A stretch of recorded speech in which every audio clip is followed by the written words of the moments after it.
नमस्कार, मैं Rana Yashwant India news पर आपका स्वागत करता हूं और आप देख रहे हैं अर्ध सत्य। दौलत आमतौर पर इंसान की इंसानियत को मार देती है। दौलतमंद को लगता है कि वह हर चीज़ खरीद सकता है, अपनी मर्जी से चीज़ें बदल सकता है, जो नहीं है उसे पैदा कर सकता है, जो है उसे तबाह कर सकता है। दौलत अहंकार देती है, दौलत शेखी देती है, दौलत बेपरवाही देती है, दौलत खुदगर्जी देती है। आमतौर पर दौलत इंसान को मार देती है। पुणे से लेकर राजकोट और वहां से दिल्ली तक जो दुर्घटनाएं या हादसे हुए हैं, वे बताते हैं कि पैसे के जोर पर आप बिना लाइसेंस अस्पताल चला सकते हैं। पैसे के दम पर आपका बेटा कार चढ़ाकर किसी को मार दे तो गुनाह ड्राइवर के सिर डालने की कोशिश कर सकते हैं। पैसे की ताकत से गेमिंग जोन की जानलेवा लापरवाहियों से आप आंखें मूंदे रह सकते हैं। पुणे, राजकोट, दिल्ली के गुनाहगारों में कोई बिल्डर है, कोई हॉस्पिटल चला रहा है, कोई गेमिंग जोन। बड़े बड़े नाम, बड़े बड़े काम, अथाह पैसा, अकूत संपत्ति और मन मर्जी से अपना धंधा चला रहे हैं, पैसे कूटे जा रहे हैं। न कानून का डर, न सिस्टम की परवाह और तो और न किसी की जान की फिक्र। आपकी टीवी स्क्रीन पर अब 4 तस्वीरें आने जा रही हैं। हर तस्वीर खौफनाक है, हर तस्वीर में मौत का तांडव है, हर तस्वीर में लापरवाही की इंतहा है। पुणे में एक बड़े बिल्डर के बिगड़े शहजादे ने 2 नौजवान इंजीनियरों की जान ले ली। गाड़ी चलाने की उम्र नहीं हुई, लेकिन बाप दादा ने बच्चे को महंगी गाड़ी गिफ्ट कर दी। महंगी गाड़ी, महंगी शराब, उस शराब का नशा। जाहिर है शहजादे की गाड़ी बेकाबू होनी ही थी। तेज रफ्तार में पहले कानून की धज्जियां उड़ाई उसने, उसके बाद 2 लोगों को जान से मार दिया। ऐसा ही एक केस दिल्ली से सटे नोएडा में दिखा, जब किसी बददिमाग पैसे वाले ने एक बुजुर्ग को अपनी महंगी ऑडी कार से उड़ा दिया। आप तस्वीरें देखते रहिएगा। गाड़ी की रफ्तार इतनी तेज थी कि बुजुर्ग हवा में कई फीट ऊपर उछल गए और मौके पर ही उन्होंने दम तोड़ दिया। अभी तक गाड़ी का सवार लापता है, कोई जानकारी नहीं। देश की राजधानी दिल्ली, नवजात बच्चों के अस्पताल में जो हादसा हुआ, जिसमें 7 बच्चों की मौत हो गई, आप सुनकर हैरान हो जाएंगे। आपको भरोसा नहीं होगा कि ऐसा भी हो सकता है। देश की राजधानी है, अभी अभी जो बच्चे पैदा होते हैं, न्यूली बोर्न चाइल्ड, उनका अस्पताल, जिसे चाइल्ड केयर हॉस्पिटल कहते हैं, वह 2 महीनों से बिना लाइसेंस के चल रहा था। जो डॉक्टर थे उनके बारे में कहा जा रहा है कि वे भी BAMS थे, यानी कि bachelor of Ayurveda medicine and surgery. Ayurveda के डॉक्टर थे, अयोग्य डॉक्टर थे। यहां मेडिकल साइंस के स्पेशलिस्ट डॉक्टर को होना चाहिए था। अब क्या ये सब कुछ, ये सारी अंधेरगर्दी ऐसे ही चल रही होगी? सवाल ही नहीं उठता है। पैसा खिलाने और खाने का हमारे यहाँ ऐसा रोग है कि किसी भी बात की कोई परवाह नहीं करता। इसी के चलते 7 बच्चों की जान चली गई, या राजकोट में 28 लोग मारे गए, या पुणे में 2 लोगों को एक लड़के ने अपनी कार के नीचे कुचलकर मार दिया। गुजरात के राजकोट में क्या हुआ? गेमिंग जोन का केस है वहां का। बिना लाइसेंस के गेमिंग जोन में चल रहा था, जहां बच्चों को ले जाकर के गेम के लिए छोड़ते हैं।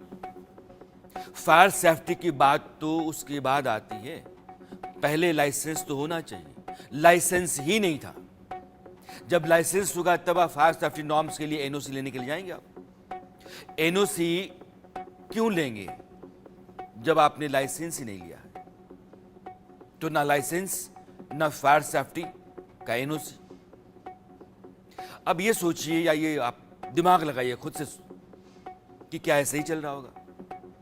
वहां बड़ी तादाद में बच्चे आ रहे हैं, क्या ये किसी को दिख नहीं रहा था? शनिवार को जब हादसा हुआ उसमें 12 बच्चों समेत 28 लोगों की जान गई। तब सबकी आंख खुली, हड़कंप मचा।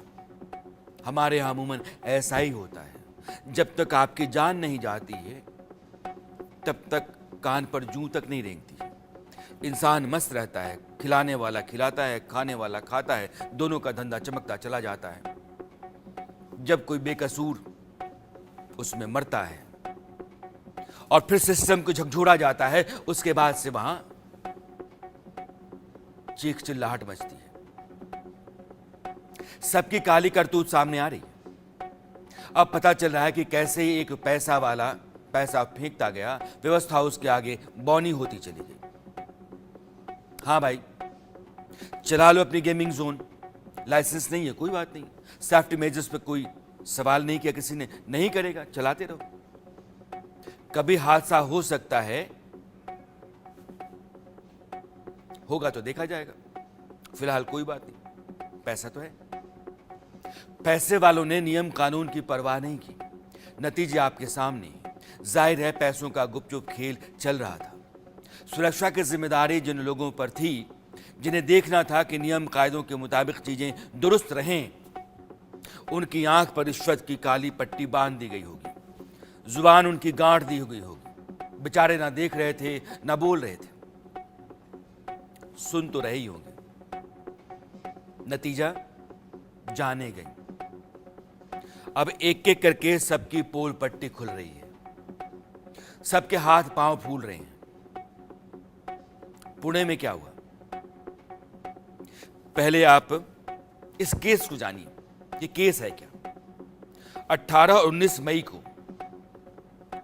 रात पुणे में एक दर्दनाक हादसा हुआ। 17 साल 8 महीने के एक लड़के ने लग्जरी पोस्ट कार चला रहा था, उससे उसने बाइक पर जा रहे 2 लोगों को टक्कर मारी। और उस टक्कर में चूंकि वो बहुत जबरदस्त थी, रफ्तार बहुत ज्यादा थी कार की, तो जिस बाइक से टक्कर हुई उस पर आईटी सेक्टर के जो 2 लोग काम करने वाले जा रहे थे, इंजीनियर नौजवान 24 साल के अनीश और अश्विनी, दोनों की मौके पर ही मौत हो गई। ये तस्वीर आप देखते रहिएगा, उससे अंदाजा होगा कि गाड़ी की रफ्तार कितनी होगी। 17 साल 8 महीने का लड़का शराब के नशे में, धन दौलत से भरपूर, बाप दादा ने जो कुछ कमाया होगा उसका अपना अहंकार होगा, और शराब के नशे में उसका पैर एक्सीलेटर के ऊपर दबता चला गया और 2 लोग सड़क पे ही जान गंवा बैठे। स्थानीय लोग कह रहे हैं कि एक्सीडेंट के वक्त कार की रफ्तार 200 किलोमीटर प्रति घंटे की रही होगी, इससे नीचे नहीं। अब पोर्शे कार थी, नाबालिग चला रहा था, चुनांचे खून गर्म था, ऊपर से शराब चढ़ा रखी थी और बाप दादा की दौलत की ताकत का अंदाजा तो था ही। ऐसे में कार की रफ्तार 200 से कम भला क्या होती। लेकिन इससे हुआ ये कि 2 लोग बेमौत मारे गए। शुरुआत में इस घटना की रिपोर्टिंग एक सामान्य रोड एक्सीडेंट के तौर पर हुई। मामला कोर्ट पहुंचा। 19 मई को ही हादसे के 15 घंटे के भीतर जुवेनाइल जस्टिस बोर्ड ने मामूली शर्तों के साथ आरोपी को रिहा कर दिया। आरोपी को सड़क पर दुर्घटनाओं पर 300 शब्दों का निबंध लिखने को कहा गया। अब सोचिए, यह ट्राइब्यूनल है और ट्राइब्यूनल में जो आदमी इस मामले को सुन रहा है कह रहा है कि बेटा ऐसा है कि तुम अभी नाबालिग हो, तुमने शराब पी रखी होगी, गाड़ी की रफ्तार तेज होगी, ये काम गलत है, लेकिन काम करो, सजा इतनी है कि तुम निबंध लिखो। ट्रैफिक पर पुलिस के नियम कायदे क्या हैं, ट्रैफिक पुलिस वालों के।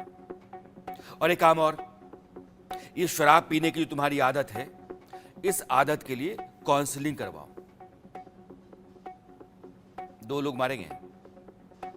जुवेनाइल बोर्ड का यह आदेश किसी के गले नहीं उतरा। जिस समाज में लोग थोड़े सेंसिटिव होते हैं, जागरूक होते हैं और अपने लिए नहीं दूसरों के हक के लिए भी वो खड़ा होते हैं, लड़ते हैं, आवाज उठाते हैं, तब जाकर के इस तरह के मामले इंसाफ तक पहुंचने की उम्मीद बनाते हैं। जिसने भी उस खबर को देखा या सुना कि निबंध लिख दो और जाकर के अपना इलाज करा लो, उसके मुंह से यही निकला। ये तो गलत है। इतना बड़ा हादसा हुआ, 2 लोगों की जान चली गई। इस हादसे के गुनहगार को ऐसे कैसे छोड़ा जा सकता है? वो भी तब जब वो शराब पीकर गाड़ी चला रहा था। आप सोचिए, वो लड़का जिसे नाबालिग मानकर छोड़ा जा रहा था, वो हादसे के पहले अपने दोस्तों के साथ पब गया था। वहां लगभग 50,000 रुपए की उसने शराब पी थी। बाप के पास पैसा है, उड़ाओ। उसके बाद वो अपनी आलिशान पोर्शे कार पर बैठ करके हवाखोरी के लिए पुणे की सड़कों पर निकलता है। अब जब नाबालिग है, शराब के नशे में है, दौलत का नशा सवार है और गाड़ी बेशकीमती, तो ये चलती फिरती मौत ही तो है। और ऐसी हालत में किसी की भी जान जा सकती थी और गई।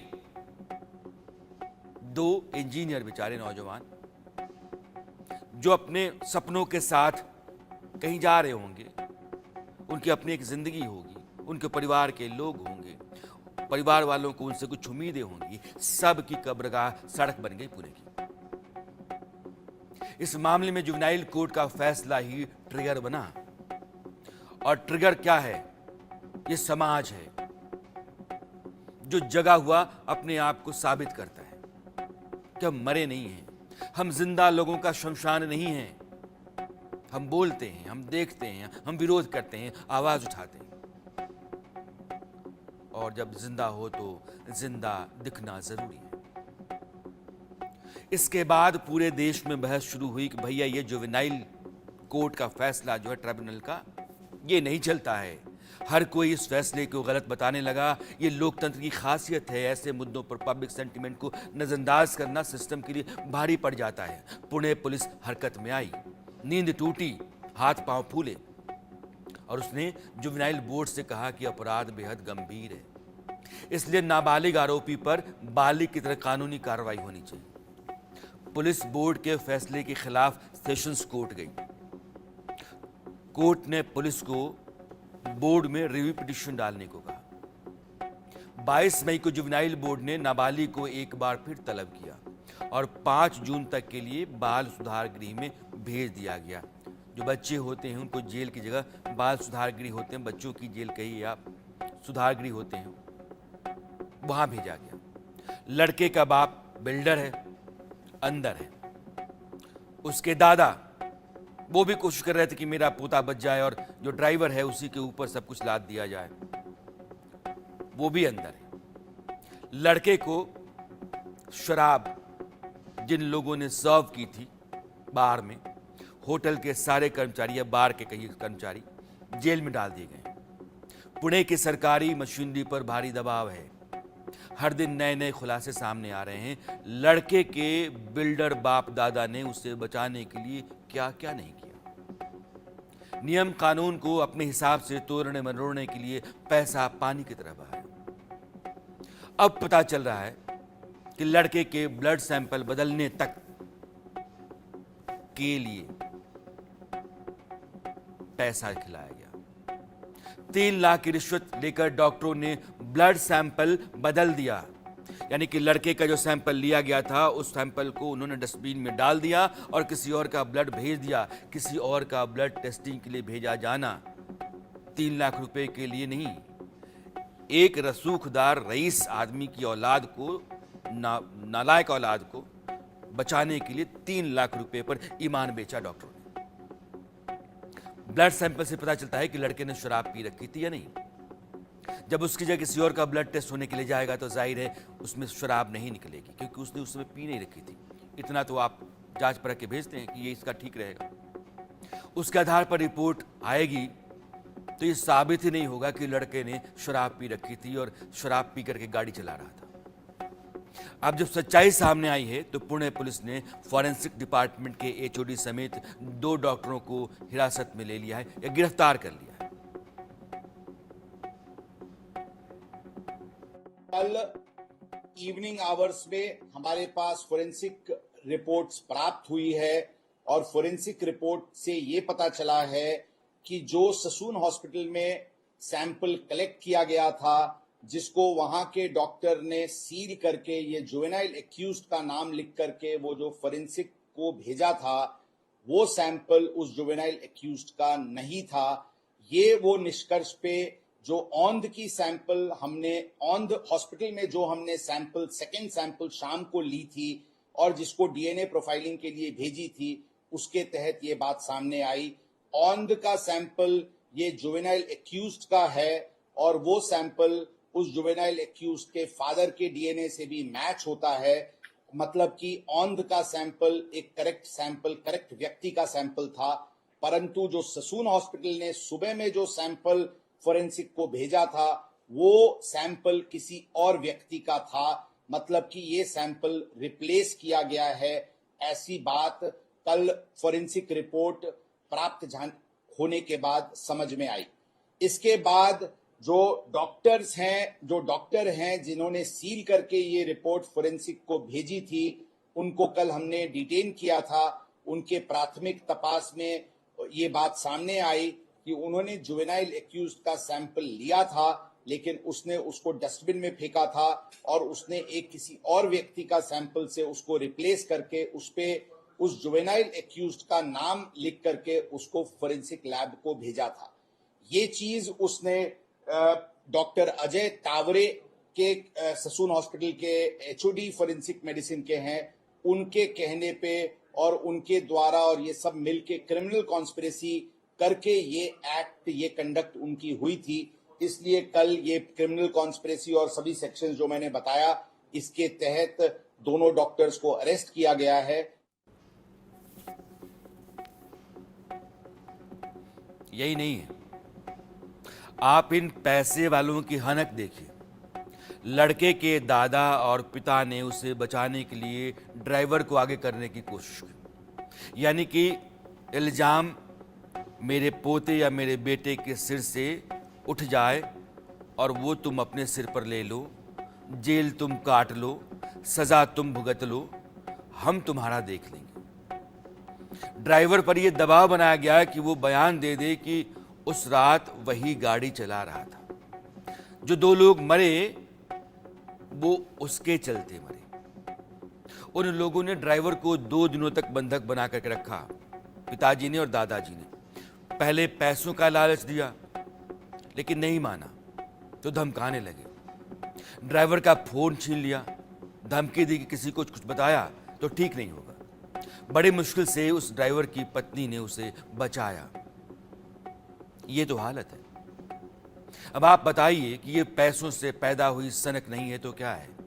पैसों की वजह से ही तो सारे कानून व्यवस्था ने उन लोगों के सामने घुटने टेक दिए। डॉक्टरों ने सैंपल बदल दिया, ब्लड सैंपल बदल दिया।